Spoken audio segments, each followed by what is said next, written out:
So the one thing that's really kind of new within ITD that I kind of want to concentrate on, it might be a little bit different, is operator training. In our state, the old method of training new operators to go plow snow was get in the truck, supervisor would ride along. As long as you didn't do something stupid, you were good to go. So we came to realize that the risk associated with that was horrendous. And so we needed to do something different. So we've created and put together a new operator training program. And it's all based on the fact of the idea that reducing our risk, treating our people better, improving employee safety. And so how this thing got started is we just happened to be having a general discussion. We had a new chief operations officer who came back from a consultant, and his primary role in this consulting firm was risk management and risk association. He also has a strong military background. So when we got to talking about operator training, he made the comment, he says, well, in the military, you don't touch anything until you've been certified to operate that piece of equipment. What kind of certified training program do you have? And we just kind of laughed and said, we don't have anyone at all. So he, at that point in time, basically directed me to form a team, and this is who the team members were, to put together and develop an operator training program to move forward. You can see we had quite a diverse group. We tried to get somebody from every district, somebody from various disciplines, safety, foremen, trainers, and just equipment managers. What we came up with is, again, at his kind of approach, is to have some kind of certified training program. So we started doing lots of research. We started contacting universities, thinking we could use universities around the state to basically provide this training program. But the main thing that we got from him was he wanted something accredited, and he wanted a certification that once you got this training, you were certified and you could move forward. So it really wasn't just strictly a DOT program. It's turned out to be a DOT program, but we do have the certifications taught with that. So what we ended up doing as we started searching around and figuring out how we're going to develop a certified and accredited training program within ITD, like I said, we looked at the universities, and then we found KTEC, which stands for Kootenai Technical Education Center. What they are is a technical education center high school up in northern Idaho, just outside of Coeur d'Alene. But they had already been contracting with the AGC to develop certified and accredited training courses for AGCs and the Indian tribes within the state of Idaho. So they already had a background around accredited and certification training programs, to the point that you can go to KTEC and they can basically certify you on any piece of construction equipment that you might ever do on a construction project that basically is applicable to federal aid projects and things like that. So we started talking to them about what we wanted to do and what we needed. So over a process of about a year, we worked back and forth with them and more or less developed this training program. And so they will be our partner moving forward. Any program that we do now will be associated with KTEC because they already have the accreditation. So they helped us develop the curriculum. We sent them our 2 trainers. They accredited our 2 trainers based on their program. So now our 2 trainers that we have in this program are accredited and can teach and certify people on the things that they've been trained on now. Where we started was with the 3 primary things. So when you bring in a new employee for operations, they need to run a dump truck, they need to have a loader, and they need to do snowplow. So that is where we started. The neat thing about KTEC is as we expand this program in the future, which is what our plans are, then we can use KTEC to also accredit our instructors to teach on other pieces of equipment. So this is where we started. Class, as it was developed, is now an 80-hour class. It takes 2 weeks to go through it. Again, that's to ensure we have the accreditation. So one of the requirements is guys have to have their CDL before they come to this class because we don't have the time within 80 hours to get somebody a CDL training.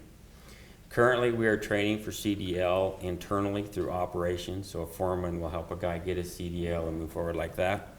We all know come February 2020, that is going to change dramatically. ITD will no longer be able to train for CDLs because we are not accredited for that, and we don't have any way to meet that requirement, so that's going to be a huge effect. So this initially created some issues with our districts and their operations engineers is how can I hire a new employee for winter maintenance and you're going to take him for 2 weeks before I can even use him? We said, well, actually, you got to have him longer than that because you got to get him a CDL. Then we're going to take him for 2 weeks. And then after that, there's the next component, which is OJT, before he actually gets his certification. So our program has a certification. You can operate the equipment in the presence of other operators who are certified. So in other words, if you hire a new guy, they go through this program, whatever, they can operate a snowplow with somebody riding with them. They cannot operate independently. It's only after they get the certification that they become independent operators. So within this 80 hours, the dump truck takes about 40 hours and then 40 hours on. We do this 2 continuous weeks. Because we have 2 trainers and they're mobile, we are actually conducting this training in each district. So we've done 6 training courses since since the spring of this year. Give some more on it. So the training includes classroom. One of the components on the dump truck is we go spend 4 hours in a shop, and our mechanics go through these new operators and show them how to grease and maintain a truck. They show them how to do a proper walk around to ensure that they're actually inspecting everything. Classroom training, they go out in the field, they get in the truck, they walk around, they go through the loaders, and then the same thing with the snowplow. Again, combination of both classroom and actual field experience, doing both. Once they pass the class, they then go back to their home shed, and they have to have 40 hours of documented OJT of being on those pieces of equipment. We have a process through our maintenance management system is how we can document OJT. Both the person conducting the OJT has to code their timesheet to coincide with that. The operator also has to document his OJT. Once all that OJT is documented and we have it on file, then this person can go back and actually take their certificating test. Assuming they pass the test, now they actually have a certification within our program on those 3 pieces of equipment.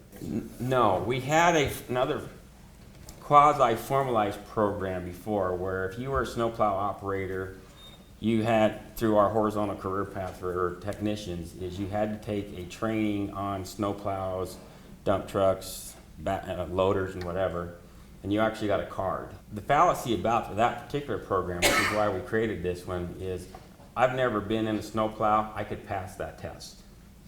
Simply because my knowledge of what we do, I know all the right answers. So it really didn't mean anything.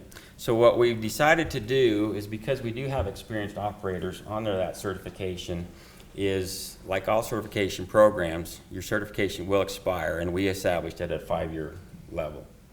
So anybody that has had experience or had that previous certification is grandfathered into the system, but 5 years from the date of when they took that initial thing, they have to get recertified on this new program.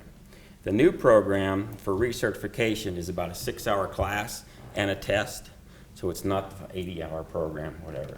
So in 5 years, just checking guys' knowledge, make sure they're still up to par, and then also throw new things at them as we evolve with our snowplow trucks and the new things that are there. We're not doing anything like that right now. You're right, there are those costs. So I haven't talked about it a lot in this group, but we have a horizontal career path with those technicians because of that very same thing. We couldn't keep people. So we have an accelerated program is you pass certain tests, you do certain things, you meet various metrics, you get a bump in pay 1 year. After a 2nd year, you get another bump in pay. Do it a 3rd year, you get another bump in pay. All in an effort to try to bring these guys in with no CDL raw experience, and that within a 3-year period, they're making a livable wage. So that has helped. We're still seeing some retention issues, but I think we'll always see that in the form of state government. So as I said, if you operate anything moving forward for the programs that we've implemented, you have to have the certification in order to operate that.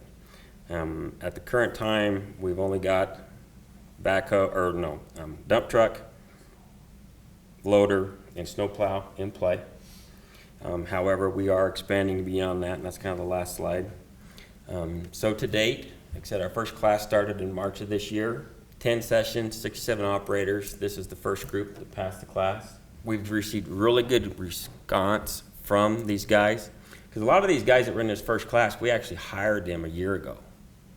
And so they worked all last winter plowing snow, and then they get to spring and we say, surprise, now you got to go get trained. We expected a little bit of backlash. There was a little bit of grumbling, but to every single guy and gal that we've trained, they've all said that I learned more in the class than I thought I was ever going to learn. We did point out things that they hadn't been taught or treated before we ever threw them in the truck. So which kind of validated to us that we really did have the right encompassing training, and it also validated the fact that the training program we had before was so mismatched across the board that none of our people were being trained on the exact same thing at all. So this is also helping us standardize what we're teaching our people as we roll them out. It's under HR, so all of our trainers work for our HR department. Under HR, they have a training and development section. So we put it under there. They're the ones now they keep track of all the records or whatever. But it was promoted by operations from our chief operations officers that this will be done. So Fleet was involved because it's our equipment and trying to help in that way, but we don't administer it. I mean, I think like everything we do, we need, if you want to come watch what we do and vice versa, please do. We thought about having the training conducted at KTAC, but then the cost of sending people to Coeur d'Alene for 2 weeks was astronomical. We thought, we looked at hiring trainers to come in from KTAC. There were KTAC employees. Again, so we finally basically settled on the fact that the cheapest way for us to implement this program was to basically find 2 PCNs, position control numbers, so we could actually hire 2 guys to conduct it. Roughly about 600 operators. This just kind of talks about some of the intended impacts. I kind of went over all of that. So we're to the point that every new operator we have within ITD that is there less than a year has been trained. We're in the process of hiring some more, so we'll be flexible and doing more training. So now the next thing was, what was next? Starting this month, our trainers have become certified on backhoes, forklifts, and mini excavators. So they're actually conducting their first class this week on those. Because of part of our horizontal career program, you had to get certified on the 3 primary pieces. Your first year, your second year, you have to be on a backhoe or a mini excavator. And we've identified other ones that we want to do. So we're going to continue to try to expand it and grow it. I think at some point in time we may find that 2 trainers is not enough in order to get everybody certified, but time will tell on that one. And that was the last one. It's been good, neat program, seeing a lot of benefits from it. The shops really like it because they have a say now in training new people on how to take care of stuff with the expectation that things will get greased and maintained. So it's been positive all the way around. I would recommend that maybe during our next teleconference as a group, we maybe focus on this, because we just recently visited Wyoming and compared notes and stole a lot of information from them, and their program is kind of like yours but done in-house. Right. And not accredited though. Yeah. So, but one of the reasons it got really important to us really fast is that we had a fatal involving a loader on a frontage road. So that accelerated our urgency to get a program out there to train our people. We had folks that they were doing training, but it was decentralized and regional, and it wasn't consistent. So I'm guessing now that we've got 3 states that I know of just right now that are working on this, maybe there's something we could collaborate on as a region. Mm-hmm. The top of it, that is our entire mission statement for the department.